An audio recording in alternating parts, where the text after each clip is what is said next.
There's a lot happening in the world at the moment that has people questioning where God is. And although chaos might be a bit of a strong word, there are definitely some areas that are chaotic.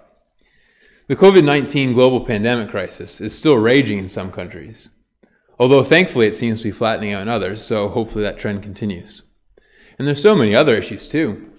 Escalating tensions between major countries with huge militaries, way too many nuclear weapons that could blow us all to pieces in a minute, terrorism, global warming, dying oceans, the very real possibility of a global economic recession.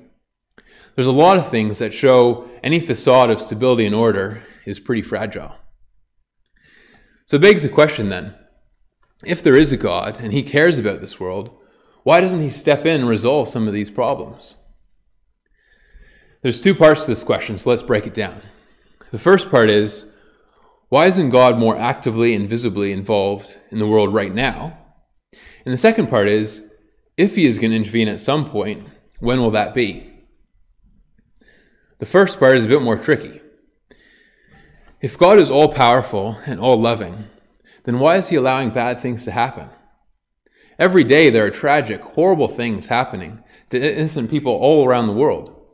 Why doesn't God prevent all of this suffering and tragedy? This is a really tough question, and we need to go right back to the start to understand it. Why did God create the world in the first place? It's expressed nicely in this verse here. Numbers 14:21. But as truly as I live, all the earth shall be filled with the glory of the Lord. This is God's purpose. Right from the start, his end goal was a world filled with his glory, which means he wanted to fill the earth with an intelligent creation that has the ability to choose to show their gratitude for life by doing what God asked them to do, or choose to ignore God and live for themselves. The ones that choose God choose to spread joy and love and truth, which fills the earth with his glory. Okay, so as we said, this is God's purpose, which means he wants people to freely choose him instead of themselves.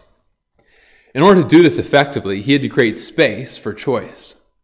He had to give people enough evidence to believe in him, but not so much that it was indisputable and there was no choice required.